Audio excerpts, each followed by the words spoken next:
الحمد للہ وکفیٰ وسلام علی عبادہ الذین اصطفیٰ اما بعد فاعوذ باللہ من الشیطان الرجیم بسم اللہ الرحمن الرحیم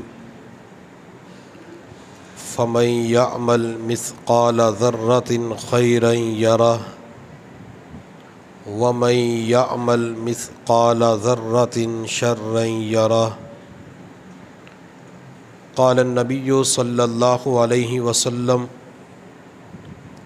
کلمتان حبیبتان الی الرحمن خفیفتان علی اللسان ثقیلتان فی المیزان سبحان اللہ وبحمدہ سبحان اللہ العظیم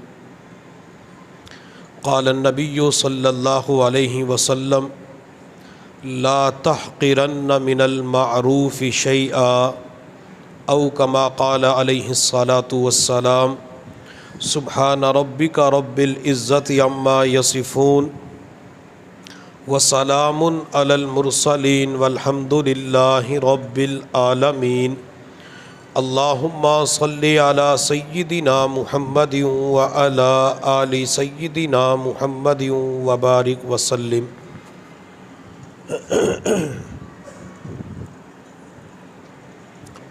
اللہ رب العزت نے سورۃ الزلزال کی آخری دو آیات کے اندر ارشاد فرمایا فَمَن يَعْمَلْ مِثْقَالَ ذَرَّةٍ خَيْرًا يَرَى، کہ جو انسان ذرہ برابر بھی نیکی کرے گا تو اسے قیامت کے دن دیکھ لے گا۔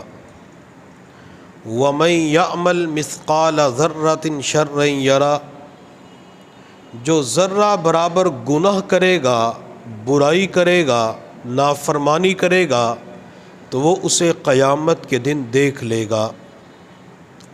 حضور صلی اللہ علیہ وسلم نے ان دو آیات کے بارے میں فرمایا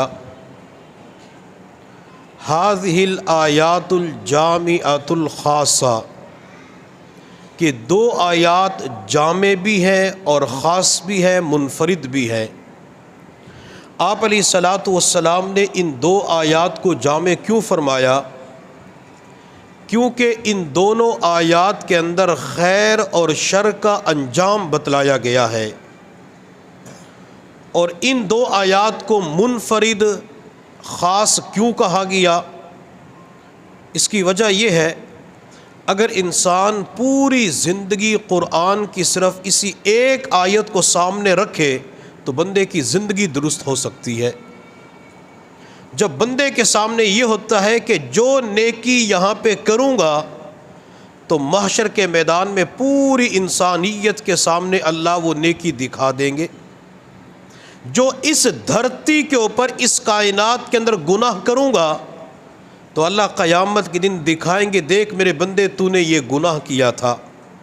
محشر کے میدان میں والد بھی کھڑا ہوگا، محشر کے میدان میں دوست احباب بھی کھڑے ہوں گے، محشر کے میدان میں شیخ بھی کھڑا ہوگا، محشر کے میدان میں اعزہ اقربا بھی کھڑے ہوں گے۔ جب سب کے سامنے گناہوں کو ظاہر کیا جائے گا تو اس وقت بندے کا کیا بنے گا؟ جس بندے کو محشر کے میدان کا تصور نصیب ہو جاتا ہے، دھیان نصیب ہو جاتا ہے کہ میرا پورے اعمال کو وہاں پہ دکھایا جائے گا، وہ ایک بڑی سکرین لگا دی جائے گی اور ان اعمال کو دیکھنے والا پورا جہان ہوگا، تمام اعزہ اقربا، دوست، شاگرد، میرے مریدین ہوں گے، تو بندہ کبھی بھی اپنے رب کی نافرمانی نہیں کرتا۔ قرآن پاک کی ایک آیت ہے، اگر بندہ تنہائی کے اندر بیٹھ کر اس آیت کو بار بار پڑھے، اس کے معانی کی طرف توجہ کرے تو گناہوں سے بچنا آسان ہو جاتا ہے۔ میرے اللہ نے فرمایا وَقِفُوهُمْ إِنَّهُمْ مَسْئُولُونَ، جب لوگوں کو پل صراط کے اوپر سے گزارا جائے گا تو اللہ فرمائیں گے اس کو روک لو، اسے روک لو، اس سے پوچھا جائے گا کہ اس نے کائنات کے اندر گناہ کیوں کیا تھا۔ اور جب کسی بندے کو پورے محشر کے میدان میں پل صراط کے پاس روک کے پوچھا جائے گا تو بندہ اس وقت سمجھ جائے گا کہ اب تو جہنم میرا مقدر بن چکی ہے۔ بندے سے غلطی ہو جاتی ہے تو بندہ کہتے ہے بڑا نہ پوچھے، اگر اس نے بھرے مجمع کے اندر مجھ سے پوچھ لیا کہ تو نے یہ کیوں کیا، تو بندہ جواب دینے کے قابل نہیں ہوتا، بندہ پشیمان ہوتا ہے، نادم ہوتا ہے۔ تو اس لیے ہمیں چاہیے کہ ہم دنیا کے اندر نیک اعمال کا اہتمام کریں۔ نیک اعمال قیامت کے جب سامنے آئیں گے تو ساری انسانیت خوش ہو جائے گی، اور سب سے بڑھ کر حضور صلی اللہ علیہ وسلم خوش ہوں گے کہ میرا یہ وہ امتی ہے جس نے اعمال کر کر کے مجھے خوش کر دیا۔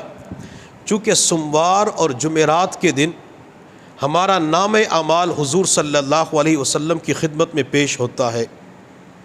ہر سوموار کو نام اعمال پیش کیا جاتا ہے، جمعرات کو نام اعمال پیش کیا جاتا ہے۔ جب میرے محبوب صلی اللہ علیہ وسلم کی خدمت میں گناہوں سے بھرا ہوا نام اعمال پیش ہوتا ہے تو محبوب پریشان ہو جاتے ہیں، اور جس امتی کا نام اعمال نیکیوں سے مزین ہو کے، نیکیوں سے روشن چمکدار ہو کے پہنچتا ہے تو محبوب صلی اللہ علیہ وسلم کا دل خوش ہو جاتا ہے۔ حضرت رابعہ بصریہ ادویہ رحمۃ اللہ علیہا ایک دن اور رات میں 1000 رکعات پڑھتی تھی، 1000 نوافل پڑھتی تھی۔ جب 1000 نوافل مکمل کرتی تو کہا کرتی تھی کہ میں نے یہ رکعات ثواب کی وجہ سے نہیں پڑھی، میں نے یہ نوافل اجر کی وجہ سے نہیں پڑھے، بلکہ میں نے چند رکعتیں اس لیے پڑھی ہے۔ 1000 کو فرماتی تھی چند رکعتیں اس لیے پڑھی ہے تاکہ جب قیامت کا دن ہو حضور صلی اللہ علیہ وسلم انبیاء سے میری طرف دیکھ کے فرمائے اور فخر کے طور پہ کہیں کہ یہ میری امت کی ادنا سی امتی کی عبادت ہے۔ تو گویا کہ ان کا مقصد یہ تھا کہ میں نے نبی علیہ الصلوۃ والسلام کو خوش کرنا ہے۔ تو جس بندے کی یہ تمنا اور چاہت ہوتی ہے کہ مجھ سے اللہ کے نبی خوش ہو جائیں، وہ کبھی بھی گناہ کرنے کے لیے تیار نہیں ہوتا۔ فَمَن يَعْمَلْ مِثْقَالَ ذَرَّةٍ خَيْرًا يَرَهُ، اللہ فرماتے ہیں کہ انسان ہر عمل کو دیکھے گا، نیکی کو بھی دیکھے گا، برائی کو بھی دیکھے گا۔ وہ کیسے دیکھے گا؟ تو مفسرین نے اس کے 2 مطلب بیان کیے ہیں۔ ایک مطلب تو یہ ہے کہ قیامت کے دن انسان کے ہاتھ میں نام اعمال دیا جائے گا، جو کچھ انسان نے اس دنیا کے اندر کیا ہوگا تو اللہ فرمائیں گے اپنا نام اعمال پڑھ، وَنُخْرِجُ لَهُ يَوْمَ الْقِيَامَةِ كِتَابًا يَلْقَاهُ مَنْشُورًا اقرأ كِتَابَكَ كَفَى بِنَفْسِكَ الْيَوْمَ عَلَيْكَ حَسِيبًا۔ اللہ فرماتے نام اعمال ہم نکالیں گے، ہم پیش کریں گے کھلا ہوا نام اعمال، جس کی کئی فہرست ہوں گی، کئی اس کے پرچے ہوں گے۔ اللہ فرمائیں گے اس کو پڑھ، اور آج کے دن تو اپنا حساب لینے کے لیے کافی ہے۔ اللہ فرمائیں گے دیکھ اس کو پڑھ کر تو انعام کا حقدار بنتا ہے یا تو جہنم کی سزا کا حقدار بن جاتا ہے۔ جب بندہ نام اعمال کو پڑھے گا، میں نے دن کے اجالوں میں یہ گناہ کیا تھا، میں نے رات کی تاریکی کے اندر اپنے رب کو یوں ناراض کیا تھا، میں نے یہ اللہ کی دھرتی کے اوپر گناہ کیا تھا، میں نے یہ گناہ کر کے رب کو ناراض کیا تھا، تو بندہ اس وقت اپنے اندر ہی اندر سوچے گا کہ آج تو جہنم میرا مقدر بن چکی ہے۔ اور دوسرا اس کا مطلب یہ ہے کہ انسان اپنے اعمال کا انجام دیکھے گا، کہ جس عمل کی وجہ سے انسان کو اجر ملنا ہے، انعام ملنا ہے، وہ دیکھے گا، اور جس گناہ کی وجہ سے سزا ملنی ہے تو اس انجام کو دیکھے گا۔ میرے اللہ نے قرآن عظیم الشان میں فرمایا وَنَضَعُ الْمَوَازِينَ الْقِسْطَ لِيَوْمِ الْقِيَامَةِ فَلَا تُظْلَمُ نَفْسٌ شَيْئًا۔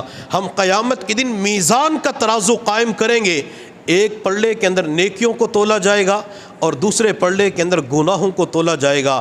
جس کی نیکیاں زیادہ ہو جائیں گی وہ جنت کا حقدار بن جائے گا، اسے بتلایا جائے گا جنت کے اندر تجھے فلاں محل ملے گا، یہ نعمتیں ملیں گی، اور جس کے گناہ زیادہ ہو جائیں گے تو اسے انجام بتلایا جائے گا کہ آج جہنم کے اندر تجھے یہ عذاب اور سزا دی جائے گی۔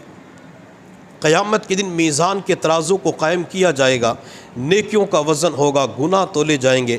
میزان کے ترازو کا پلڑا کتنا بڑا ہوگا؟ ہماری اس مسجد کے برابر نہیں، ملتان کے برابر، پاکستان ایشیا کے برابر نہیں۔ میزان کے ترازو کا ایک پلڑا مشرق سے لے کر مغرب تک کا بڑا ہے۔ حضرت داؤد علیہ السلام نے اللہ رب العزت کی بارگاہ میں عرض کیا اللہ مجھے میزان کا ترازو دکھا دے۔ اللہ رب العزت نے فرمایا داؤد آپ کی آنکھوں کے اندر وہ طاقت نہیں جو میزان کے ترازو کو دیکھ سکے۔ حضرت داؤد علیہ السلام نے پھر عرض کیا اللہ ایک مرتبہ تو دکھا دے، میں دیکھنا چاہتا ہوں وہ ترازو کتنا بڑا ہے، اس ترازو کے اندر کیا ہے۔ میرے اللہ نے میزان کے ترازو کا ایک پلڑا دکھایا جو مشرق سے لے کر مغرب تک کا بڑا تھا۔ جب اتنے بڑے پلڑے کو دیکھا تو داؤد علیہ السلام بے ہوش ہو کر زمین پہ گر پڑے۔ کافی دیر کے بعد ہوش آیا، عرض کیا اللہ کس بندے کے اندر ہمت ہے جو اتنے بڑے پلڑے کو نیک اعمال سے بھر سکے۔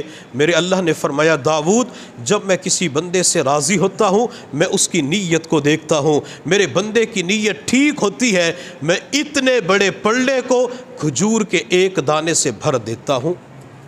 بندہ نیت کو درست کر لیتے ہیں، نیت کرنے ایک چھوٹا سا عمل ہے، اللہ میزان کے اتنے بڑے ترازو کو نیکیوں کے ساتھ بھر دیتے ہیں۔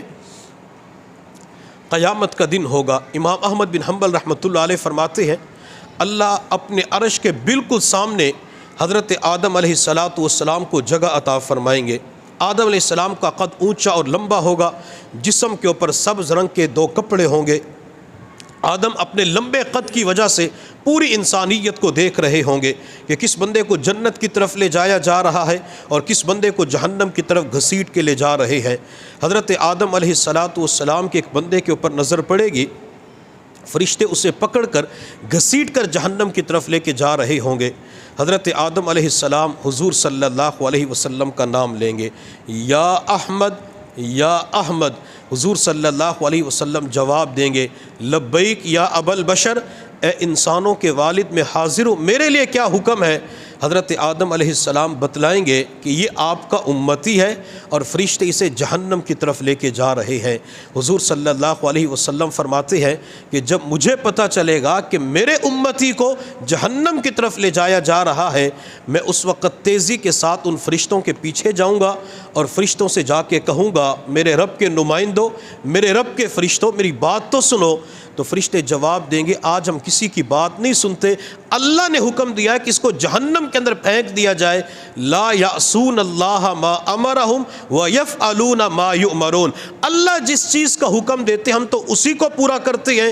میرے پیغمبر فرماتے ہیں جب میں فرشتوں کی طرف سے مایوس ہو جاؤں گا تو اپنا بایاں ہاتھ اپنی داڑھی پہ رکھوں گا اور اپنا چہرہ عرش کی طرف اٹھا کے عرض کروں گا اللہ آپ نے مجھ سے دنیا کے اندر وعدہ فرمایا تھا کہ امت کے معاملے میں آپ کو راضی کروں گا، وَلَسَوْفَ يُؤْتِيكَ رَبُّكَ فَتَرْضَىٰ، اللہ آپ نے خود ہی تو قرآن کے اندر فرمایا اللہ آج تو فرشتے میری بات نہیں مان رہے، اللہ میری بات کب مانی جائے گی، اللہ مجھے راضی کب کیا جائے گا۔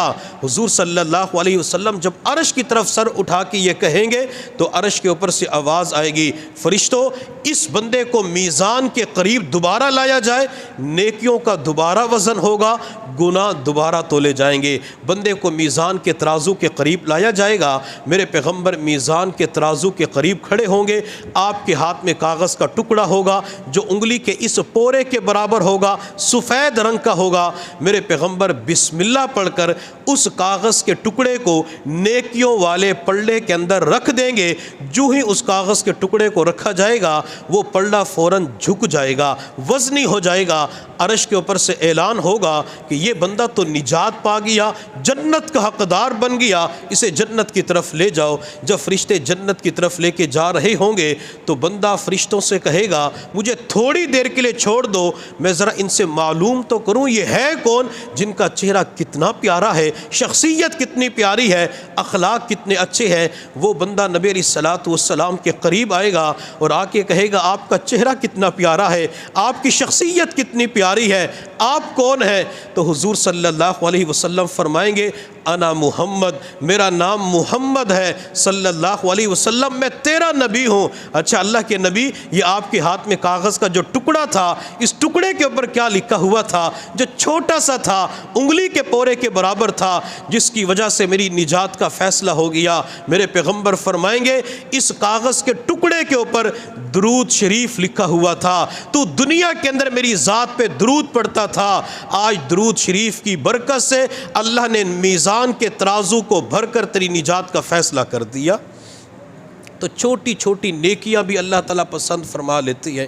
تو ہر بندہ اپنے انجام کو جب میزان کے اندر نیکیوں کو اور گناہوں کو تولا جائے گا تو اس وقت دیکھ لے گا کہ میرے ساتھ آج کیا ہوگا۔ اگر پلڑا جھک گیا، وزنی ہو گیا، نام اعمال دائیں ہاتھ میں ملے گا، اور جس بندے کو نام اعمال دائیں ہاتھ میں ملے گا فَأَمَّا مَنْ أُوتِيَ كِتَابَهُ بِيَمِينِهِ، تو وہ بندہ اپنے رشتہ داروں کو بلائے گا، آؤ دیکھو مجھے نام اعمال دائیں ہاتھ میں ملا ہے، مجھے جنت کا ٹکٹ مل چکا ہے، میرے ہاتھ کے اندر جنت کا پروانہ ہے۔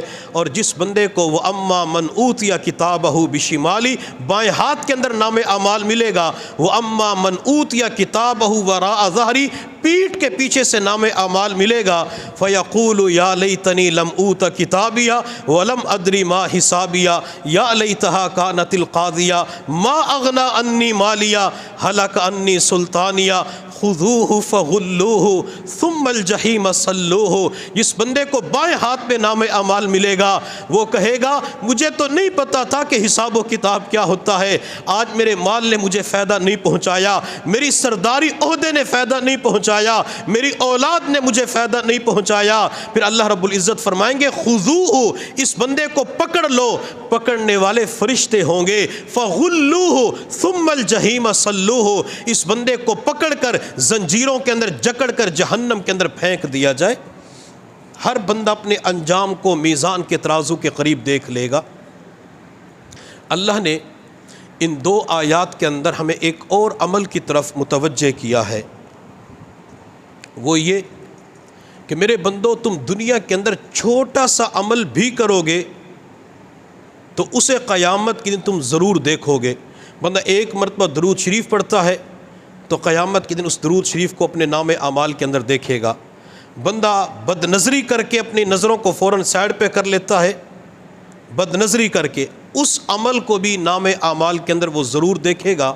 تو اللہ فرماتے ہیں کہ میرے بندو جب چھوٹی سی چھوٹی نیکی بھی نام اعمال کے اندر موجود ہوگی تو جب تمہیں چھوٹی سے چھوٹی نیکی کا موقع ملے تو کبھی بھی اسے معمولی نہ سمجھنا، کبھی بھی اسے حقیر نہ سمجھنا۔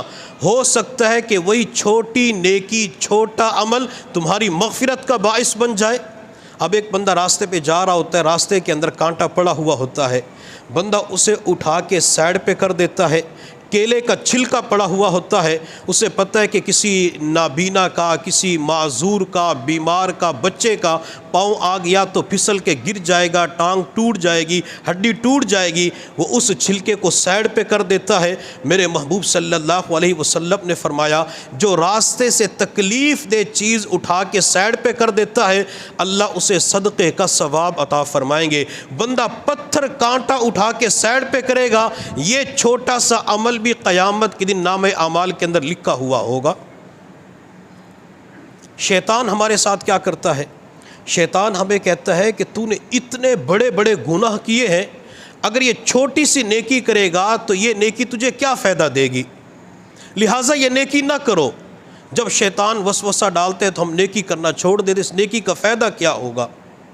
میرے محبوب صلی اللہ علیہ وسلم نے ارشاد فرمایا لا تحقرن من المعروف شیئا، کسی بھی نیکی کو معمولی نہ سمجھنا، جب بھی نیکی کا خیال آ جائے تو اس نیکی کو فوراً کر لینا۔ اگر تم نے نیکی کو کر لیا تو تم نے شیطان کو کہہ دیا ہینڈز اپ کہ اپنے ہاتھ اٹھا لو، تمہیں شیطان کے اوپر غلبہ مل جائے گا، اور اگر تم نے چھوٹی نیکی کو نہ کیا تو شیطان کو تمہارے اوپر غلبہ نصیب ہو جائے گا۔ اس لیے بعض مرتبہ انسان بیٹھا ہوتا ہے، اچانک نیکی کا خیال آتا ہے۔ حضرت مولانا مسیح اللہ خان صاحب رحمۃ اللہ علیہ فرمایا کرتے تھے کہ جب بھی نیکی کا خیال آئے تو یہ اللہ کی طرف سے مہمان بن کے آتا ہے۔ اگر کوئی اس مہمان کی قدردانی کرتا ہے، اگر اس کے اوپر عمل کر لیتا ہے، اللہ مہمان کو دوبارہ بھیجتے ہیں، اللہ نئے مہمان کو بھیج دیتے ہیں، نئی نئی نیکیوں کا خیال آتا ہے، اور جو نیکی کے خیال کی قدردانی نہیں کرتا اللہ تعالیٰ اس مہمان کے سلسلے کو بند فرما دیتے ہیں۔ اب ایک بندہ بے نمازی ہے، وہ نمازوں کا اہتمام نہیں کرتا، کسی جگہ بیٹھا ہوا تھا، کسی کا بیان سنا، کسی نے نماز کی بات کی، کسی نے نماز کی دعوت دی، تو اس کے دل کے اندر خیال آیا کہ میں آج 2 نفل پڑھوں گا، میں آج فجر کی نماز پڑھوں گا، میں آج ظہر کی نماز پڑھوں گا۔ وہ ارادہ کر لیتا ہے تو شیطان فوراً وسوسہ ڈالتا ہے کہ تو نے پوری زندگی تو نماز نہیں پڑھی، ان 2 رکعتوں کا تجھے فائدہ کیا ہوگا؟ ان 2 رکعتوں کی وجہ سے تجھے کیا ملے گا؟ جب بھی شیطان وسوسہ ڈالے تو شیطان کی مخالفت کرتے ہوئے ہم نیکی کرنے کے لیے تیار ہو جائے۔ ایک بندہ رشوت خور ہوتا ہے، سود لینے والا، حرام لینے والا، بعض مرتبہ اس کے دل کے اندر خیال آتا ہے کہ بھکاری ہے، فقیر ہے، منگتا ہے اس کو 10 روپے کا صدقہ دے دو۔ اب جو ہی اس کو خیال آیا تو شیطان وسوسہ ڈالتا ہے، پوری زندگی حرام کماتے رہے، پوری زندگی حرام لیتے رہے، ان 10 روپے کے صدقے کا کیا فائدہ ہوگا؟ لہٰذا بندہ ہاتھ پیچھے کر لیتا ہے کہ صدقے کا فائدہ تو نہیں ہوگا۔ اگر اللہ نے دل کے اندر خیال ڈالا ہے تو اس وقت صدقے کا اہتمام کر لے، ہو سکتے کہ اللہ صدقہ نکالنے کی وجہ سے حرام سے توبہ کی توفیق عطا فرما دے۔ میرے محبوب صلی اللہ علیہ وسلم نے ارشاد فرمایا کہ ایک شخص رات کے وقت صدقہ لے کر باہر نکلا کہ میں کسی غریب کو صدقہ دوں گا۔ اس نے رات کے اندھیرے کے اندر کسی بندے کو صدقہ دیا اور گھر آ کے اللہ کا شکر ادا کیا، اللہ تیرا شکر ہے کہ تو نے مجھے صدقہ دینے کی توفیق عطا فرمائی۔ یہ احسان نہیں جتلایا کہ میں نے اس غریب کے اوپر احسان کیا ہے، بلکہ اللہ کا شکر ادا کیا، اللہ تیرا کرم ہوا، تو نے مجھے توفیق دی تو تیرے راستے کے اندر صدقہ دے دیا۔ جب صبح کو وقت ہوا تو پورے علاقے کے اندر خبر پھیل گئی کہ رات کے وقت کسی بندے نے مالدار کو صدقہ دیا ہے۔ اس بندے نے پھر اللہ کی بارگاہ میں عرض کیا، اللہ میرا مالدار کو دینے کا ارادہ نہیں تھا، نیت نہیں تھی، اللہ میرا ارادہ تو صدقہ کرنے کا تھا، مجھے نہیں پتا کہ مالدار ہے غریب، میں نے تو غریب سمجھ کے دیا تھا، اللہ میرے صدقے کو قبول کر لے اور میں آج کی رات پھر صدقہ دوں گا۔ جب رات ہوئی بندہ صدقہ لے کے باہر نکلا تو کسی عورت کو صدقہ دیا، غریب سمجھ رہا تھا۔ اگلے دن خبر پھیل گئی کہ رات کے وقت کسی نے بدکار عورت کو صدقہ دیا ہے، زانیہ عورت کو صدقہ دیا ہے۔ اس نے پھر اللہ کی بارگاہ میں عرض کیا، اللہ میرا تو صدقہ دینے کا ارادہ تھا، میری نیت تو یہ تھی کہ کسی غریب کو دے دوں، یہ تو زانیہ کے ہاتھ میں چلا گیا، اللہ صدقے کو قبول فرما لے۔ تیسری رات پھر صدقہ لے کے نکلا تو چور کے ہاتھ میں چلا گیا۔ اس بندے نے اگلے دن دونوں ہاتھ بلند کر کے اللہ سے دعا مانگی، اللہ میرا صدقہ دینے کی نیت تھی، میرے صدقے کو قبول فرما اور اس صدقے کی وجہ سے مالدار کو سخی بنا دے، زانیہ عورت کو توبہ کی توفیق دے دے اور چور کو چوری سے توبہ کی توفیق دے دے۔ حضور صلی اللہ علیہ وسلم نے فرمایا، اللہ رب العزت کو اس بندے کے چند یہ بول اور چھوٹا سا صدقہ اتنا پسند آیا، اللہ نے مالدار کو سخی بنا دیا، زانیہ اور چور کو توبہ تائب ہونے کی توفیق عطا فرما دی۔ بندہ کبھی بھی صدقے کو معمولی نہ سمجھے، بندے کی استطاعت 1 روپیہ دینے کی، بندہ 1 روپیہ اللہ کے راستے میں صدقہ دے دے، کسی کی استطاعت 1 لاکھ روپے دینے کے، وہ 1 لاکھ دے دے، اللہ تعالیٰ اسی کو قبول فرما لیتے ہیں۔ بخاری شریف کی روایت ہے، حضور صلی اللہ علیہ وسلم نے ارشاد فرمایا، اور بخاری شریف کے اندر یہ عورت کے حوالے سے بھی واقعہ آیا ہے اور مرد کے حوالے سے بھی واقعہ آیا۔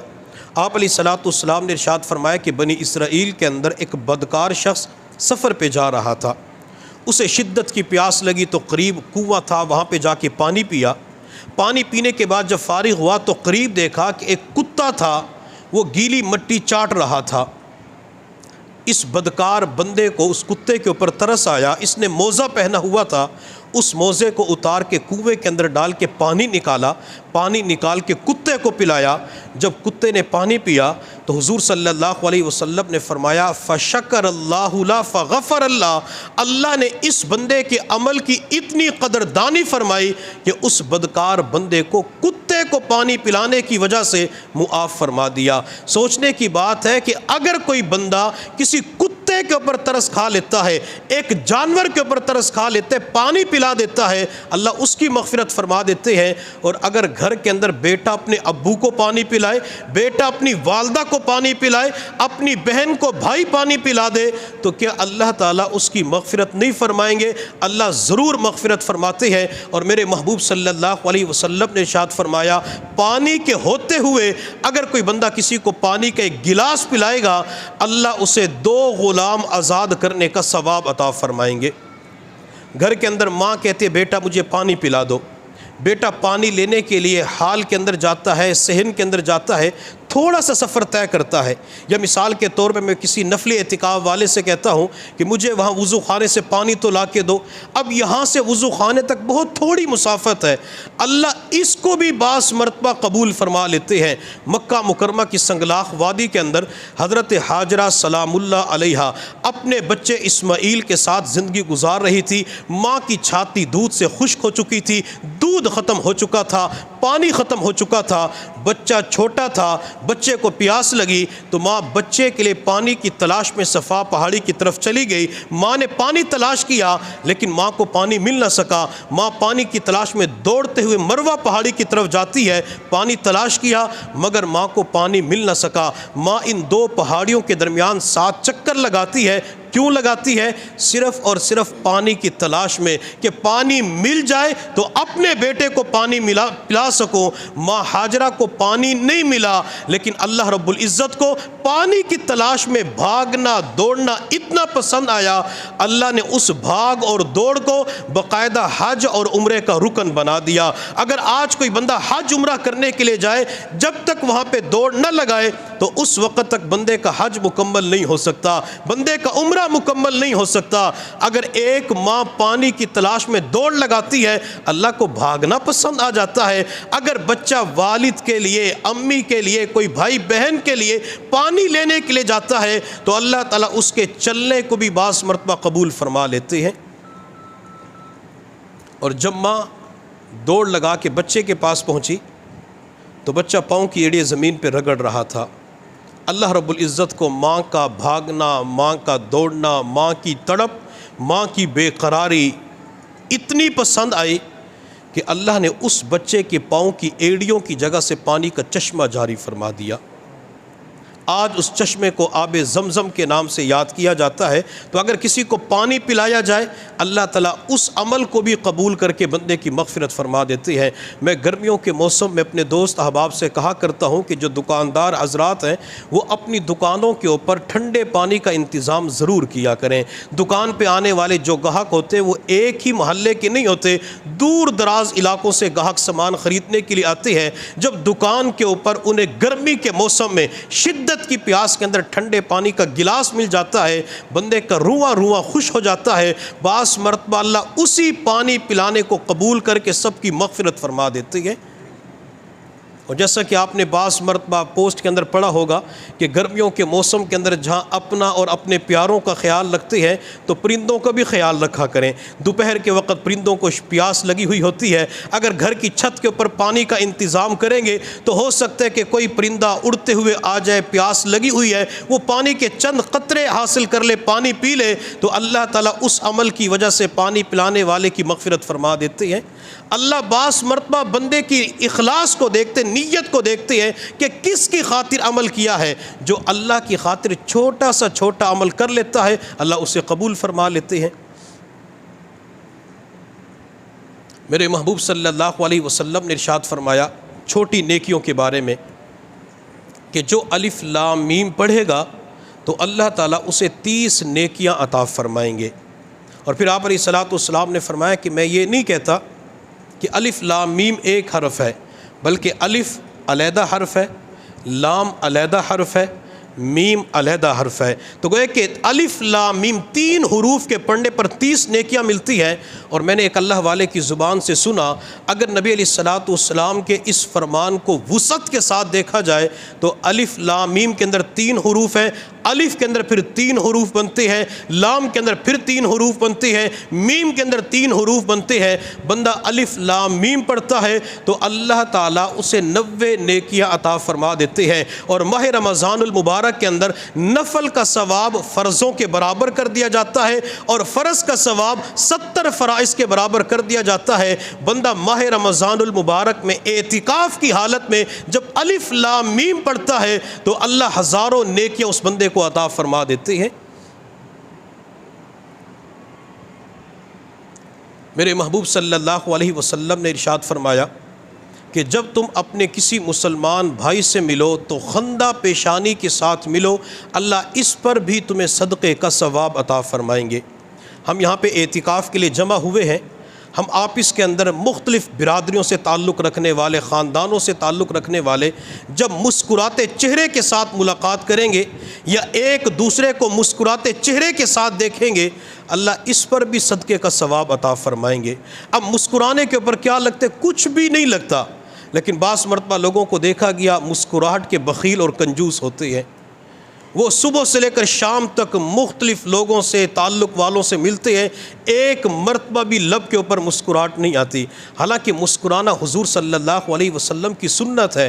حضرت جریر بن عبداللہ رضی اللہ تعالیٰ عنہ تمام صحابہ کرام کے اندر سب سے زیادہ حسن رکھنے والے تھے، اور اس امت کے یوسف جریر بن عبداللہ کہلائے جاتے تھے۔ اللہ نے اتنا زیادہ حسن عطا فرمایا تھا، اور میں بعض مرتبہ دوست احباب سے کہا کرتا ہوں کہ اللہ تعالیٰ جب بیٹا، بھتیجا، بھانجا عطا فرمائے تو جہاں اور نام رکھے جاتے ہیں تو جریر نام بھی رکھنا چاہیے۔ معاشرے کے اندر، علاقوں کے اندر جریر نام تھوڑے پائے جاتے ہیں۔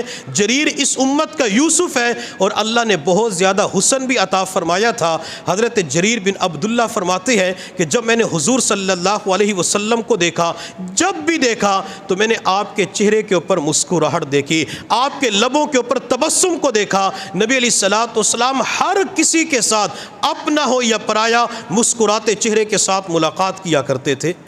بلکہ میرے محبوب صلی اللہ علیہ وسلم کی جب ولادت باسعادت ہوئی تو اس وقت بھی آپ مسکرا رہے تھے۔ حضرت آمینہ رضی اللہ تعالی عنہا فرماتی ہے کہ جب میرا بچہ محمد صلی اللہ علیہ وسلم پیدا ہوا تو میں نے اپنے بچے کے چہرے کی طرف دیکھا، میرے بچے کا چہرہ 14ویں رات سے زیادہ چمک رہا تھا۔ میرے بچے محمد کے جسم سے ایسی عمدہ خوشبو آ رہی تھی جو کسی عنبر، کستوری اور مشک کے اندر نہیں پائی جاتی۔ اور حضرت آمینہ فرماتی ہے جب میرا لال دنیا میں آیا تو میرا بچہ اس وقت مسکرا رہا تھا۔ میرا پیغمبر دنیا کے اندر آیا تو اس وقت نبی علیہ الصلوۃ والسلام مسکرا رہے تھے۔ دنیا والوں کو پیغام دے دیا کہ اب رونے والوں کو ہنسانے والا محمد آ چکا ہے۔ نبی علیہ الصلوۃ والسلام دنیا میں تشریف لائے تو ہر کسی کے چہرے پہ مسکراہٹ آ گئی۔ اللہ نے خزاں کو بہار کے اندر تبدیل کر دیا۔ حضور آئے تو سر آفرینش پا گئی دنیا، حضور آئے تو سر آفرینش پا گئی دنیا، اندھیروں سے نکل کر روشنی میں آ گئی دنیا، بجھے چہروں کا زنگ اترا، ستے چہروں پہ نور آیا، حضور آئے تو انسانوں کو جینے کا شعور آیا۔ نبی علیہ الصلوۃ والسلام آئے تو جینے کا ڈھنگ آ گیا، جینے کا شعور آ گیا۔ اور جب نبی علیہ الصلوۃ والسلام کو لینے کے لیے حلیمہ آتی ہے تو حلیمہ سعدیہ رضی اللہ تعالی عنہا کی ملاقات عبد المطلب سے ہوئی۔ عبد المطلب، سنا ہے کہ تیرا ایک پوتا محمد ہے، بڑا خوبصورت ہے، اپنا پوتا تو دکھلاؤ۔ عبد المطلب نے کہا کہ تیرا نام کیا ہے؟ حضرت حلیمہ سعدیہ نے جواب دیا میرا نام حلیمہ ہے۔ کہاں سے آئی ہو؟ بنو سعد سے آئی ہوں۔ عبد المطلب مسکراتے چہرے کے ساتھ کہنے لگا بچے کی ماں کا نام آمینہ ہے جو کہ امن اور سکون کا معنی رکھتا ہے، اور جو بچہ لینے کے لیے آئی ہے اس کا نام حلیمہ، حلم اور برداشت پایا جاتا ہے۔ جس علاقے سے آئی ہے اس علاقے کا نام قبیلہ بنو سعد ہے۔ گویا کہ سعادتیں، برکتیں، رحمتیں، امن سارا کچھ ایک ہی جگہ پہ اکٹھا ہو چکا ہے۔ حلیمہ لگتا یہ ہے کہ بچہ تجھے ضرور قبول کرے گا۔ عبد المطلب نے گھر کی طرف اشارہ کیا اس دروازے پہ چلی جا، بچے سے ملاقات ہو جائے گی، بچہ دکھا دیا جائے گا۔ حضرت حلیمہ سعدیہ آمینہ کے دروازے پہ پہنچی، دروازہ بند تھا، دروازے کو پش کر کے حلیمہ سعدیہ اندر داخل ہوئی۔ حضرت ام ایمن بھی موجود تھی، حضرت آمینہ رضی اللہ تعالی عنہا بھی موجود تھی۔ بچے محمد کے اوپر صلی اللہ علیہ وسلم سفید رنگ کی چادر ڈالی ہوئی تھی۔ حضرت حلیمہ سعدیہ نے آمینہ کی طرف دیکھا تو آمینہ رو رہی تھی۔ پوچھا آمینہ کیوں رو رہی ہو؟ حضرت آمینہ رضی اللہ تعالی عنہا نے جواب دیا کہ آنے والی خاتون، میں اس بچے کی وجہ سے رو رہی ہوں۔ اگر اس بچے کا آج والد زندہ ہوتا تو اس بچے کو کھلونے خرید کے دیتا، بچے کا والد زندہ ہوتا تو اسے سیر کروا دیتا، اس بچے کا والد زندہ ہوتا تو کندھوں پہ بٹھا کے بازار کی طرف لے جاتا۔ آمینہ پریشان تھی، لیکن جب تصورات کی دنیا میں ہم دیکھتے ہیں تو میرے اللہ نے آمینہ سے فرمایا ہوگا، آمینہ کیوں پریشان ہوتی ہے کہ بچے کا والد زندہ ہوتا کھلونے خرید کے دیتا، تیرے بچے محمد کو جب کھلونوں کی ضرورت پڑے گی یہ ہاتھ کی انگلی سے چاند کی طرف اشارہ کرے گا، میں چاند کو دو ٹکڑے کر کے تیرے بچے محمد کے لیے چاند کو کھلونا بنا دوں گا۔ آمینہ تو پریشان ہوتی ہے، بچے کا والد زندہ ہوتا تو سیر کروا دیتا۔ آمینہ پریشان نہ ہو، تیرے بچے کو سیر کی ضرورت پڑے گی میں 7 آسمانوں کی سیر کروا دوں گا۔ آمینہ تو پریشان ہوتی ہے، بچے کا والد زندہ ہوتا تو کندھوں پہ بٹھا کے سیر کرواتا۔ آمینہ پریشان نہ ہو، تیرے بچے محمد کو سواری کی ضرورت پڑے گی میں جنت کی سواری براق کا دنیا کے اندر انتظام کر دوں گا۔ آمینہ کیوں پریشان ہوتی ہے؟ حضرت حلیمہ نے کہا، آمینہ بچہ تو دکھلاؤ۔ جب حلیمہ سعدیہ رضی اللہ تعالی عنہا نے میرے پیغمبر کے چہرے کو دیکھا تو حلیمہ کہنے لگی، آمینہ میں نے اس جیسا بچہ اپنے قبیلے کے اندر نہیں دیکھا۔ حضرت آمینہ نے کہا، تو دیہات کے رہنے والی، تو نے بچے کیا دیکھے ہوں گے؟ میں مکہ مکرمہ کی رہنے والی، لوگ دور دور سے بیت اللہ کے پاس آتے ہیں، میں نے پورے مکہ کے اندر محمد جیسا خوبصورت بچہ نہیں دیکھا۔ عبد المطلب بھی پاس کھڑے تھے، کہنے لگے، حلیمہ تو نے گاؤں کے اندر نہیں دیکھا، آمینہ تو نے شہر میں نہیں دیکھا، میں نے تو ملکوں کا سفر کیا ہے، میں نے ملکوں کے اندر اس جیسا خوبصورت بچہ نہیں دیکھا۔ اگر جبرائیل علیہ السلام بھی پاس ہوتے تو جبرائیل پھر یوں کہتے، حلیمہ تو نے قبیلہ بنو سعد میں نہیں دیکھا، آمینہ تو نے مکہ کے اندر نہیں دیکھا، عبد المطلب تو نے ملکوں کے اندر نہیں دیکھا، میں تو پوری کائنات کے اندر گھوما ہوں، میں نے پوری کائنات کے اندر اس جیسا خوبصورت بچہ نہیں دیکھا۔ اگر ہم تصورات کے اندر دیکھتے ہیں تو اللہ بھی یوں فرماتا، حلیمہ تو نے قبیلے کے اندر نہیں دیکھا، آمینہ تو نے شہر کے اندر نہیں دیکھا، عبد المطلب تو نے ملکوں کے اندر نہیں دیکھا، جبرائیل تو نے کائنات کے اندر نہیں دیکھا۔ اگر تم سارے کے سارے رب سے پوچھتے ہو تو رب جواب یہ دیتا ہے کہ میں نے محمد جیسا خوبصورت بچہ پیدا ہی نہیں کیا، سب سے زیادہ خوبصورت تو میں نے محمد ہی کو بنایا ہے۔ حلیمہ سعدیہ نے جب میرے محبوب صلی اللہ علیہ وسلم کو دیکھا تو حلیمہ فرماتی ہیں کہ بچے نے آنکھیں کھولی اور اپنے ننھے منھے چھوٹے ہونٹوں کے اوپر مسکراہٹ لے کے آیا۔ جب بچے کے ہونٹوں پہ مسکراہٹ آئی تو حلیمہ فرماتی ہیں کہ میں جذبات میں آ کے اس بچے کو اٹھا کر سینے کے ساتھ لگا لیتی ہوں۔ میں نے کہا، آمینہ میں اس بچے کو دودھ ضرور پلاؤں گی۔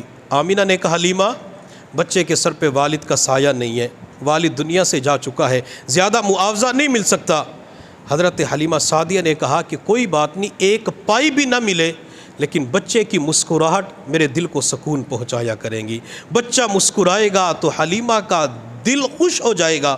پھر کسی کہنے والے نے کیا خوب کہا، حلیمہ میں تیرے مقدراں تو صدقے، حلیمہ میں تیرے مقدراں تو صدقے، تو مدنی دا جھولا جھلیندی وی ہوسے، سوہنے دا مکھڑا نورانی نورانی، تو تکدی تا رہییں چمیندی وی ہوسے، انگلی نہ پا کے وہڑے دے اندر خدا دے سجن نو ٹریندی وی ہوسے، کدی نال نزاکت دے وچ سوہنا اور رسدا وی ہوسی تو منیندی وی ہوسے، محبت دے وچ آ کے بوسے دی خاطر لباں کو لباں وچ ملیندی وی ہوسے، محبت دے وچ آ کے بوسے دی خاطر لباں کو لباں وچ ملیندی وی ہوسے، نوا کے سجا کے کجلا وی پا کے تو ٹھوڑی ہلا کے ہسیندی وی ہوسے۔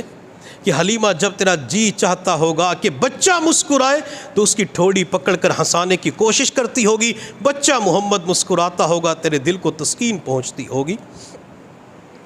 تو نبی علیہ السلام کو جب حلیمہ لینے کے لیے تو اس وقت بھی میرے پیغمبر مسکرا رہے تھے۔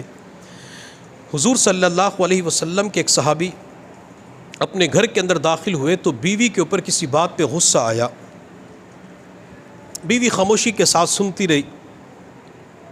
جب یہ صحابی خاموش ہوئے تو بیوی آخر کے اندر مسکرا پڑی۔ جو ہی بیوی مسکرائی، اس کے چہرے کے اوپر مسکراہٹ آئی تو خاوند کا سارا غصہ ختم ہو گیا، جلال جمال میں تبدیل ہو گیا، خاوند بھی مسکرا پڑا۔ تو خاوند نے اپنی بیوی سے کہا کہ میں تجھے ڈانٹ رہا تھا، تو خاموشی کے ساتھ سنتی رہی، حتیٰ کہ آخر کے اندر مسکرا پڑی، میرا غصہ ختم ہو گیا۔ تو صحابی رضی اللہ تعالی عنہ نے جواب دیا، اگر اس جواب کو ہم پلے باندھ لے، دل کی تختی پہ نقش کر لے تو محبت بانٹنا آسان ہو جائے گا، لوگوں کو جوڑنا آسان ہو جائے گا۔ صحابیہ رضی اللہ تعالی عنہ نے اپنے خاوند کو جواب دیا، مجھے پتہ ہے کہ آپ کا علاج صرف ایک مسکراہٹ ہے، آپ کا علاج صرف ایک مسکراہٹ ہے، جب میں مسکرا پڑتی ہوں آپ کا غصہ ختم ہو جاتا ہے۔ اللہ نے مسکرانے والی سنت کے اندر تاثیر رکھی ہے۔ میں کہا کرتا ہوں کہ اگر آج کے دور میں بندہ پیغمبر کی اس سنت کو زندہ کر لے، ہر مقام پہ، ہر جگہ، ہر شعبے کے اندر اللہ تعالیٰ اس مسکرانے والی سنت کی وجہ سے دلوں کے اندر سے نفرت بغض کو ختم کر کے دلوں کے اندر محبت اور پیار کو پروان چڑھا دیں گے۔ تو آپ اس کے اندر جب بھی ملاقات کریں تو چہرے کے اوپر 12 بجنے چاہیے، صحیح ہے؟ ہاں، دنیا جہان کی کڑواہٹ زبان پہ ہونی چاہیے، دنیا جہان کی تلخی زبان کے اوپر چہرے پہ ہونی چاہیے، صحیح ہے؟ اس اعتکاف کے اندر یہی چیز سیکھ کے چلے جاؤ کہ جب میں امی سے ملاقات کروں گا جب بھی، تو چہرے پہ مسکراہٹ ہوا کرے گی۔ چہرے پہ مسکراہٹ ہوگی تو ماں کی نافرمانی کرے گا؟ یہ کبھی بھی نہیں کرے گا۔ خاوند یہ سبق لے کے جائے کہ جب میں بیوی کے پاس جاؤں گا، جب بھی جاؤں گا تو چہرے پہ مسکراہٹ لے کے جاؤں گا، تو بیوی کبھی یہ کہے گی کہ میں چھوڑ کے جاتی ہوں۔ اور میں نوجوانوں سے درخواست کروں گا کہ جب بھی گھر کے اندر داخل ہوں تو چہرے پہ مسکراہٹ لاتے ہوئے اور دنیا جہان کی مٹھاس زبان پہ لاتے ہوئے گھر میں داخل ہوا کریں۔ ہمارے نوجوانوں کا المیہ یہ ہے، جب گھر کی 4 دیواری سے باہر ہوتے ہیں تو دنیا جہان کی مٹھاس شیرینی اس زبان میں ہوتی ہے، اس جیسا میٹھا معاشرے کے اندر نظر نہیں آتا، لیکن جب گھر کے اندر داخل ہوتا ہے کہتے ہیں ہائپر ہو گیا، غصہ آ گیا، بی پی ہائی ہو گیا، مجھے پتہ نہیں چلا، وہ 1 2 4 کر دیتا، کبھی اس کو مارا تو کبھی اس کو مارا، کہتے ہیں مجھے پتہ ہی نہیں چلتا۔ اور جب زبان سے بات کرتا ہے تو ماں کہتے بیٹا تیرا باہر رہنا ہی اچھا تھا، بیوی کہتے اعتکاف میں چند دن گزارے تھے تو گھر میں سکون ملا ہوا تھا۔ یہ جو بعض مرتبہ عشق مجازی اور ناجائز محبتوں کے اندر نوجوان مبتلا ہو جاتا ہے، تو اس وقت جو زبان کے اندر اس کی مٹھاس ہوتی ہے اس کو کہنے کے لکھنے کے لیے الفاظ نہیں ہے کہ میری جانو، میری پیاری، میری فلاں، میری یہ اور میری وہ۔ اور جب ماں کے پاس جاتے تو امی کہنے کے لیے تیار نہیں ہوتا، ادھر کہتے ہیں میری جان، میری جانو، اس کو جان بناتا ہے، اور جو ماں گھر کے اندر پڑی ہوتی ہے اس کی ٹانگیں دبانے کے لیے تیار نہیں ہوتا۔ ادھر جانو کے سر میں درد ہو جائے، میری جان میرے پاس ہوتی، تیری ٹانگیں دباتا، تیرا سر دباتا، تیرا گردن دبا دیتا۔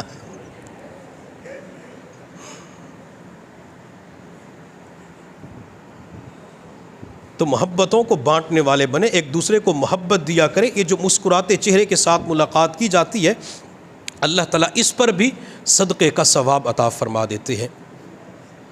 فَمَن يَعْمَلْ مِثْقَالَ ذَرَّةٍ خَيْرًا يَرَهُ، کہ جو چھوٹی نیکی کرے گا قیامت کے دن اس کو دیکھ لے گا۔ مسکراتے چہرے کے ساتھ ملیں گے تو یہ نیکی قیامت کے دن نام اعمال کے اندر بھی نظر آئے گی۔ اسی طرح ایک اور نیکی ہے کہ آپس کے اندر اللہ کی خاطر محبت کرنا، اور حضور صلی اللہ علیہ وسلم نے فرمایا کہ جس کے ساتھ محبت ہو تو بندہ اسے بتا دے کہ میں آپ سے اللہ کے لیے محبت کرتا ہوں۔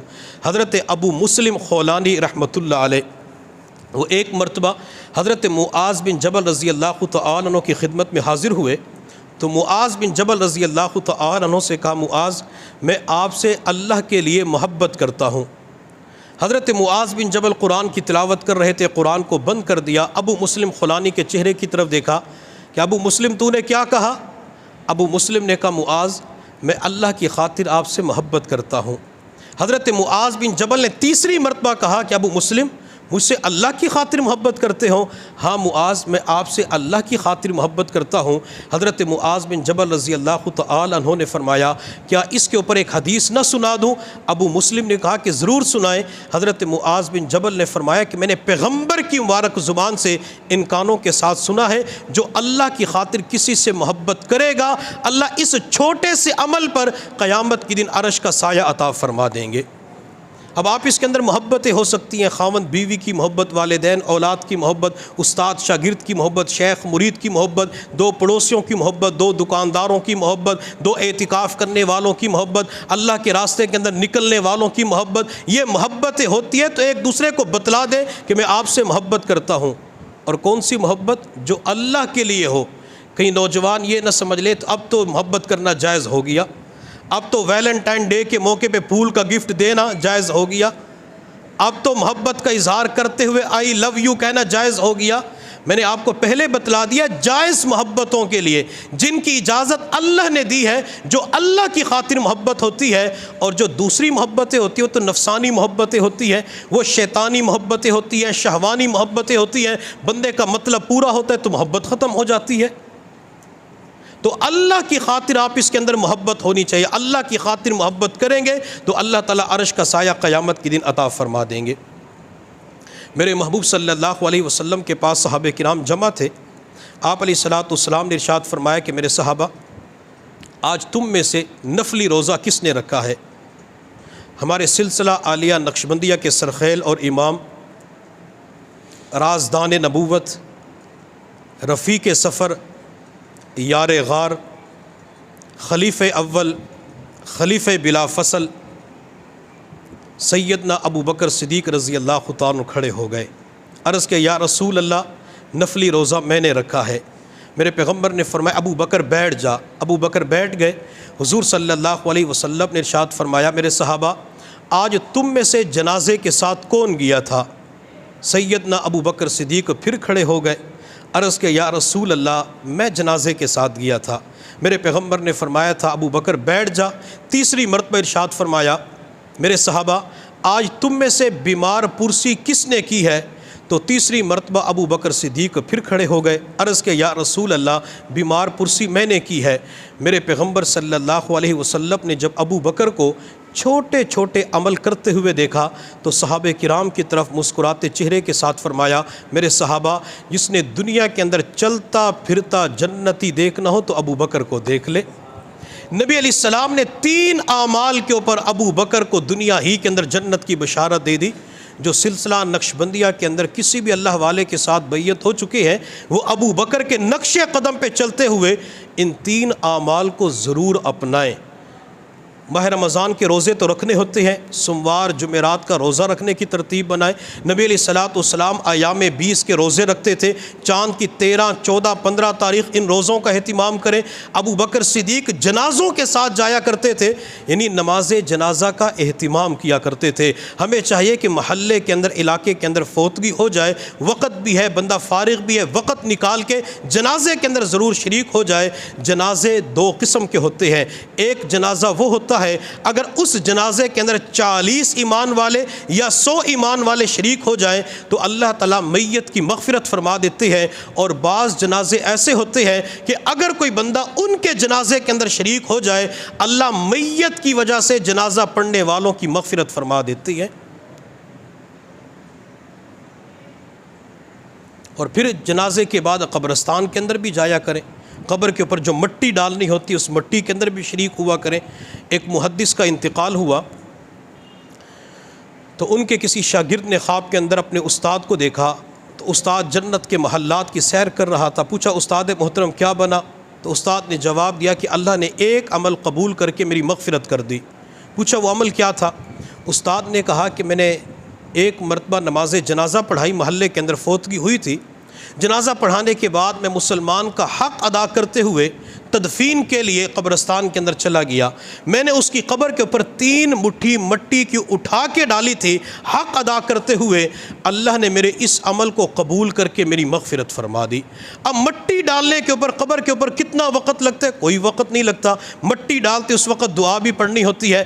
پہلی مٹھی مٹی کی ڈالی، منہا خلقناکم. دوسری مٹھی ڈالی، وفیہا نعیدکم. تیسری مٹھی ڈالی، وفیہا نعیدکم ومنہا نخرجکم تارۃ اخری. مٹھی ڈالنا علیحدہ ثواب ہے، دعا پڑھنا علیحدہ عمل ہے. یہ نبی علیہ السلام نے دعا بتلائی ہے. اگر یہ دعا پڑھ کے عمل کریں گے تو اللہ کا محبوب بن جائیں گے. اور اسی طرح کوئی بیمار ہو جائے تو بیمار کی بیمار پرسی کیا کریں۔ بیمار پرسی کرنے کے اوپر کوئی وقت لگتا ہے؟ کوئی وقت نہیں لگتا۔ بندہ دور دراز علاقے کے اندر رہتا ہے تو موبائل کے اوپر بیمار پرسی کی جا سکتی ہے، بندہ اس کو سلام کرے، اس کی خیریت معلوم کرے۔ اگر بندہ اتنا بھی عمل کر لے، 1 منٹ کے اندر، 1.5 منٹ کے اندر بیمار پرسی کرے، تو میرے محبوب صلی اللہ علیہ وسلم نے ارشاد فرمایا اگر صبح کے وقت بیمار پرسی کرے گا، شام تک 70,000 فرشتے اس کی مغفرت کی دعا کریں گے۔ اگر شام کے وقت بیمار پرسی کرے گا تو صبح تک 70,000 فرشتے اس کی مغفرت کی دعا کریں گے۔ تو بیمار پرسی کرنا ایک چھوٹا عمل ہے، اللہ اتنا اجر بندے کو عطا فرما دیتے ہیں۔ میرے محبوب صلی اللہ علیہ وسلم ایک مرتبہ مسجد کے اندر تشریف فرما تھے، ایک بندہ وضو کر کے مجلس کے اندر آیا اور وضو کا پانی اس کی داڑھی سے ٹپک رہا تھا۔ آپ علیہ السلام نے صحابہ کی طرف دیکھ کے فرمایا میرے صحابہ، جس نے دنیا کے اندر جنتی دیکھنا ہو تو اس کو دیکھ لے۔ صحابہ کرام فرماتے ہیں کہ مجلس کے اندر وہ بیٹھا رہا، تھوڑی دیر کے بعد اٹھ کے چلا گیا۔ اگلا دن ہوا، اسی طرح وضو کر کے آیا، وضو کا پانی داڑھی سے ٹپک رہا تھا، تو آپ علیہ السلام نے فرمایا کہ جس نے جنتی دیکھنا ہو تو اس کو دیکھ لے۔ جب وہ صحابی وہاں سے اٹھ کے جانے لگے تو ایک صحابی فرماتے میرے دل کے اندر خیال آیا کہ اس بندے کی زندگی کے اعمال دیکھوں، کون سا ایسا عمل ہے جس عمل کی برکت سے نبی علیہ السلام نے جنت کی بشارت دی ہے۔ فرماتے میں راستے کے اندر اس کے قریب ہوا، میں نے جا کے کہا کہ میں آپ کا مہمان بننا چاہتا ہوں۔ انہوں نے کہا بہت اچھی بات ہے، ضرور تشریف لائیں۔ میں ان کے ساتھ چلا گیا، پوری رات ان کے اعمال کو دیکھتا رہا، لیکن مجھے کوئی خاص عمل نظر نہ آیا۔ حضور صلی اللہ علیہ وسلم نے جن کے بارے میں جنت ہونے کی بشارت دی تھی، اس صحابی نے رات کو تہجد کی نماز بھی نہیں پڑھی، بلکہ فجر کی نماز کے لیے اٹھے اور فجر کی نماز کے لیے چلنا شروع کر دیا۔ تو جو صحابی مہمان بن کے گئے تھے، انہوں نے کہا کہ میں تو اس لیے آیا تھا کہ آپ کے خاص اعمال دیکھوں، مجھے تو کوئی انوکھا نرالا عمل نظر نہیں آیا، لیکن نبی علیہ السلام نے آپ کو جنت کی بشارت دی ہے۔ اس صحابی نے جواب دیا کہ جب میں رات کو سونے کے لیے بستر پہ آتا ہوں، میں سونے سے پہلے ہر مسلمان کو معاف کر کے سوتا ہوں، ہر مسلمان کی غلطی کوتاہی سے درگزر کر کے سوتا ہوں۔ نبی علیہ السلام نے اسی عمل کی وجہ سے مجھے جنت کی بشارت دی ہے۔ معاف کرنے کے اوپر کوئی طاقت لگتی ہے؟ معاف کرنے کے اوپر پیسہ لگتا ہے؟ بندہ کہتے جا میں نے تجھے معاف کر دیا، بندہ دل ہی دل کے اندر کہتے اس نے زیادتی کی تھی، میں نے اس کو دل سے معاف کر دیا۔ بندہ دل ہی دل کے اندر معاف کرتا ہے، اللہ بھی بندے کو معاف کر دیتے۔ تو چھوٹی چھوٹی نیکیاں ہم ضرور کیا کریں۔ وَمَن يَعْمَلْ مِثْقَالَ ذَرَّةٍ شَرًّا يَرَهُ۔ اللہ فرماتے ہیں کہ اگر تمہیں زندگی کے اندر گناہ کا موقع ملے اور تم نے وہ کر لیا تو محشر کے میدان میں تم اس گناہ کو ضرور دیکھو گے۔ اس آیت مبارکہ کے اندر اللہ نے ایک اور عمل کی طرف متوجہ کیا کہ جب بھی گناہ کا موقع ملے تو اس گناہ سے فوراً اجتناب کرنا۔ ان تجتنبوا کبائر ما تنہون عنہ نکفر عنکم سیئاتکم۔ اللہ فرماتے کہ اگر تم بڑے بڑے کبیرہ گناہوں سے بچو گے جن سے تمہیں بچنے کا حکم دیا گیا تو ہم تمہارے گناہوں کو معاف کر دیں گے۔ بندے کو گناہ کا موقع ملتا ہے، گناہ چھوٹا ہوتا ہے بعض مرتبہ، حالانکہ کوئی گناہ چھوٹا ہوتا نہیں ہے، ہر گناہ بڑا ہوتا ہے۔ بندہ یہ سمجھتے کہ یہ گناہ صغیرہ ہے۔ حافظ ابن قیم رحمۃ اللہ علیہ فرمایا کرتے تھے اے دوست، یہ نہ دیکھنا کہ گناہ چھوٹا ہے یا بڑا، بلکہ اس پروردگار کی عظمت کو دیکھنا جس پروردگار کی تم نافرمانی کر رہے ہو۔ ہر گناہ بڑا ہوتا ہے۔ جب بھی گناہ کا موقع ملتا ہے تو شیطان ایک وسوسہ ڈالتا ہے۔ نیکی کے بارے میں وسوسہ میں نے پہلے بتلا دیا، گناہ کے بارے میں کیا کہتا ہے؟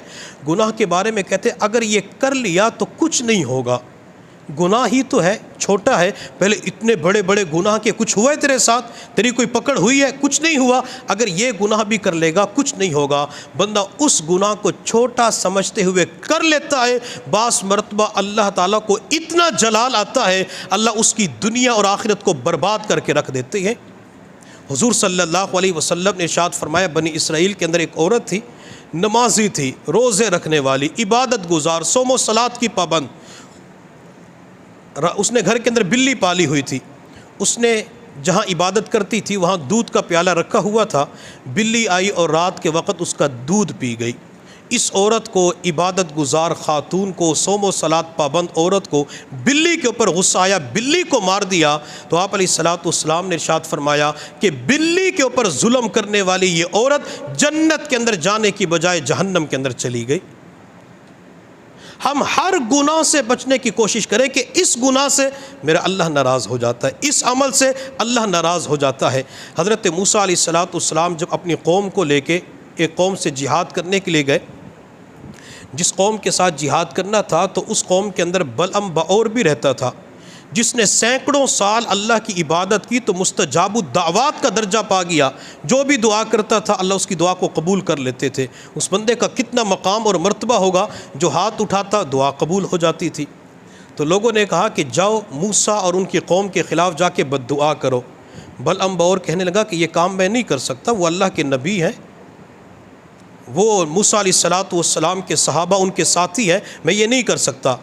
تو انہوں نے بلعم بعور کو سونے چاندی کا لالچ دیا، مال کا لالچ دیا، اگر تو بد دعا کر دے اتنا سونا چاندی تجھے دیں گے، اور سونے چاندی کو اس کے قدموں کے اندر انبار لگا دیا۔ بلعم بعور نے جب مال کو دیکھا، دولت کو دیکھا، سونے چاندی کو دیکھا، مال کے لالچ میں آ کے موسیٰ علیہ السلام اور آپ کی قوم کے خلاف بد دعا کرنا شروع کی۔ جو ہی بد دعا دینے لگا تو وہ بد دعا موسیٰ کے بجائے اپنی قوم کے خلاف نکل جاتی ہے۔ بد دعا موسیٰ علیہ السلام کو دینی تھی، اپنی قوم کو بد دعا دے دی۔ تو قوم نے کہا کہ او خدا کے بندے کیا کر رہے ہو، اپنے پاؤں پہ کلہاڑی مار رہے ہو، اپنی قوم کو بد دعا دے رہے ہو۔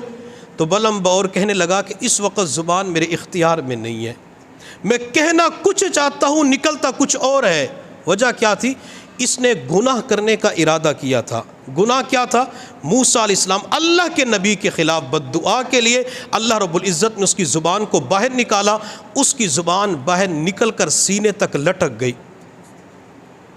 میرے اللہ نے قرآن کے اندر اس شخص کے بارے میں فرمایا فَمَثَلُهُ كَمَثَلِ الْكَلْبِ، اس بندے کی مثال تو کتے کی مانند ہے، یہ بندہ تو کتا بن چکا ہے۔ اس نے گناہ کا ارادہ کیا، گناہ کے لیے قدم بڑھایا، زبان کھولنا چاہی، اللہ نے قیامت تک کے لیے کتا قرار دے دیا۔ ہم اپنی زندگیوں پہ غور کریں، ہم صبح سے لے کر شام تک کتنے گناہ کر لیتے ہیں، صبح سے شام تک اللہ کی کتنی نافرمانی کر لیتے ہیں۔ اللہ نے مجھے اور آپ کو بہترین موقع عطا فرمایا ہے کہ اعتکاف کے ان دنوں کے اندر زندگی کے اندر جتنے گناہ کر چکے ہیں ان گناہوں سے اللہ کی بارگاہ میں معافی مانگ لے۔ اللہ میں نے بہت گناہ کیے ہیں، اللہ آپ کو بہت ناراض کیا ہے، اللہ میں نے جوانی کے اندر گناہ کیے، راتوں کو گناہ کیے، اللہ میں نے یہ گناہ کیا، اللہ میں نے تیرے بندوں کو تکلیف پہنچائی، ایذا پہنچائی، اللہ اب میں اپنی زندگی کے تمام گناہوں کی معافی مانگتا ہوں، اللہ میرے گناہوں کو معاف فرما۔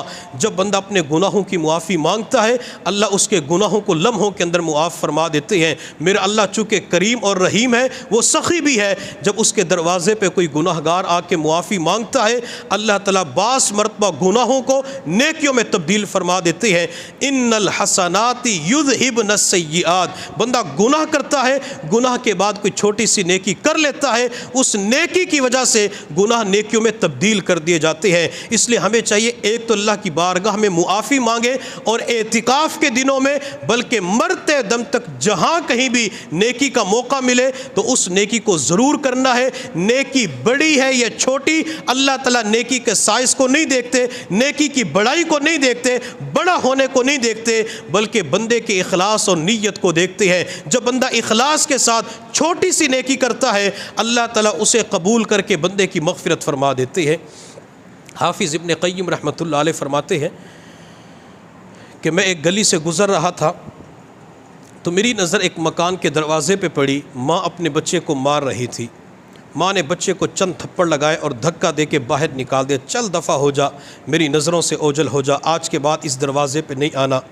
ماں نے بچے کو گھر سے نکالنے کے بعد گھر کے دروازے کو بند کر لیا۔ حافظ ابن قیم رحمۃ اللہ علیہ فرماتے ہیں کہ میں نے اس بچے کو دیکھا، وہ دروازے کی چوکھٹ پہ بیٹھ کر کافی دیر روتا رہا۔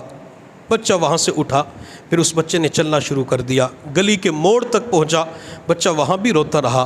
پھر بچہ تھوڑی دیر کے بعد وہاں سے پلٹ کے دروازے پہ آیا، بچہ رو رہا تھا، حتیٰ کہ بچے کے اوپر نیند کا غلبہ تھا، اس نے اپنا سر دروازے کی چوکھٹ پہ رکھا، بچے کو نیند آ گئی۔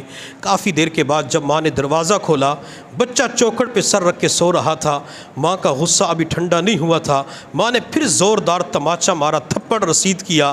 ماں کہنے لگی جب تجھے ایک مرتبہ گھر سے نکال دیا تھا دوبارہ اس دروازے پہ کیوں آیا، چل دفعہ ہو جا، نکل جا۔ جب ماں نے بچے سے کہا تو تھپڑ کھانے کی وجہ سے بچے کی آنکھ میں آنسو آ چکے تھے۔ بچہ رو کر اپنی ماں سے کہنے لگا، امی جب آپ نے پہلی مرتبہ مجھے گھر سے نکال دیا تھا، میں روتے ہوئے سوچ کر اس کونے تک چلا گیا، میں وہاں پہ کھڑے ہو کے یہی سوچ رہا تھا اگر میں کسی کے دروازے پہ چلا جاؤں مجھے روٹی بھی مل جائے گی، رہائش بھی مل جائے گی، میرے سونے کا انتظام ہو جائے گا۔ لیکن امی اچانک میرے دل کے اندر خیال آیا مجھے دنیا کی کائنات کی تمام نعمتیں مل سکتی ہیں لیکن مجھے کائنات کے اندر ماں کی ممتا نہیں مل سکتی، ماں کا پیار نہیں مل سکتا۔ امی یہی بات سوچ کر میں اس دروازے پہ واپس آ چکا ہوں، امی آپ دھکا دیں گھر سے نکالیں، میں اس دروازے کو چھوڑ کے نہیں جاؤں گا۔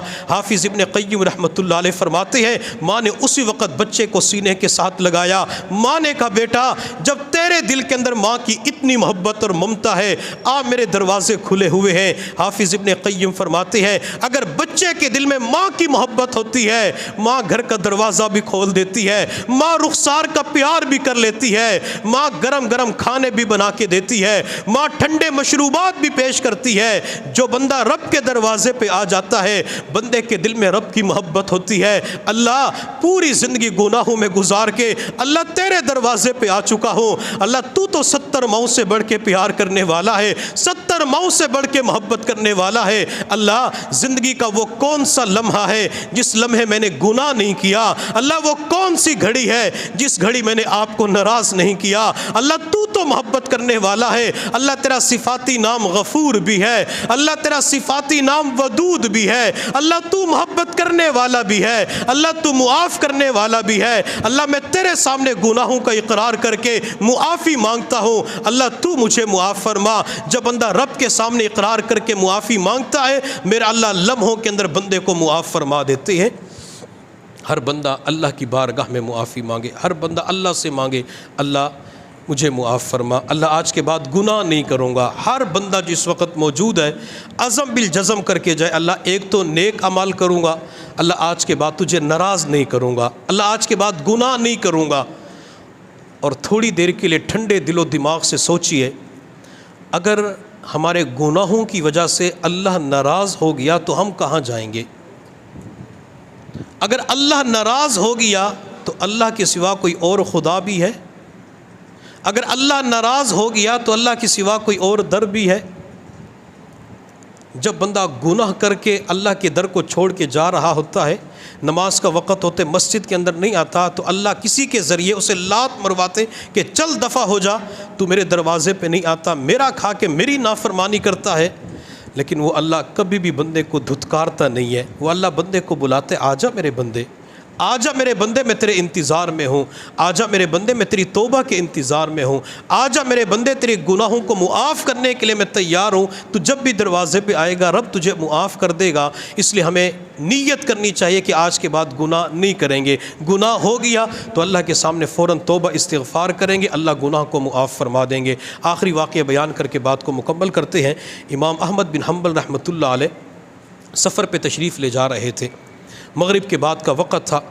حضرت فرماتے ہیں کہ میں نے سوچا مسجد کے اندر میں رات گزار لیتا ہوں۔ جب مسجد کے اندر گیا تھوڑی دیر کے بعد عشاء کا وقت ہوا، میں نے عشاء کی نماز پڑھی۔ عشاء کی نماز کے بعد مسجد ہی کے اندر سونے کا ارادہ تھا۔ مسجد کا خادم مجھے کہنے لگا بوڑھے میاں اپنے ٹھکانے پہ تشریف لے جائیں، میں نے مسجد کو بند کرنا ہے۔ امام احمد بن حنبل فرماتے ہیں کہ میں اس بوڑھے کی مجبوری کو سمجھ گیا، مسجد کا خادم تھا، میں نے اس کے ساتھ تکرار بحث نہیں کی، میں نے سامان اٹھایا کندھے پہ رکھا، باہر نکل گیا۔ سردیوں کا موسم تھا، ٹھنڈی یخبستہ ہوائیں چل رہی تھی، میں سوچ رہا تھا رات کہاں پہ گزاروں۔ چلتے چلتے مجھے راستے کے قریب ایک تنور نظر آیا، لوگ روٹیاں لے کے گھروں کی طرف جا رہے تھے۔ میں سردی کی شدت کو کم کرنے کے لیے تنور کے قریب جا کے بیٹھ گیا۔ میں نے روٹیاں پکانے والے نان بھائی کو دیکھا، جب وہ روٹی کے پیڑے کو ہاتھوں سے بڑا کرتا تو استغفر اللہ پڑھتا، روٹی کا پیڑا تنور کے اندر لگاتا استغفر اللہ پڑھتا، پیڑے کو باہر نکالتا استغفر اللہ پڑھتا، انگاروں کو درست کرتا استغفر اللہ پڑھتا، روٹی پیک کر کے دیتا استغفر اللہ پڑھتا، پیسے وصول کرتا استغفر اللہ پڑھتا، ہر عمل سے پہلے استغفر اللہ پڑھ رہا تھا۔ امام احمد بن حنبل فرماتے میں نے اس نان بھائی سے کہا کہ آپ اتنی زیادہ توبہ کیوں کر رہے ہیں؟ استغفار کیوں کر رہے ہیں؟ روٹیاں پکانے والا کہنے لگا بوڑھے میاں اللہ نے استغفار کی برکت سے مجھے مستجاب الدعوات کا درجہ عطا فرمایا ہے، میں جو بھی دعا کرتا ہوں اللہ میری دعا کو قبول کر لیتے ہیں، البتہ ایک دعا ایسی ہے جو ابھی تک قبول نہیں ہوئی اور مجھے اللہ کی ذات سے قوی امید ہے اللہ میری اس دعا کو بھی قبول فرمائیں گے۔ امام احمد بن حنبل نے فرمایا وہ کون سی دعا ہے؟ اب روٹیاں پکانے والا حضرت کو جانتا نہیں تھا، کہنے لگا میری زندگی کی سب سے بڑی دعا اور تمنا یہ ہے کہ اللہ مرنے سے پہلے ایک مرتبہ احمد بن حنبل سے ملاقات کروا دے، اللہ ان کی زیارت کروا دے۔ امام احمد بن حنبل اپنی جگہ سے اٹھے، اس نان بائی کی پیشانی پہ بوسہ دیا اور فرمایا خوش ہو جا، اللہ نے توبہ استغفار کی برکت سے تیری اس دعا کو بھی قبول فرما لیا، میرا نام احمد بن حنبل ہے۔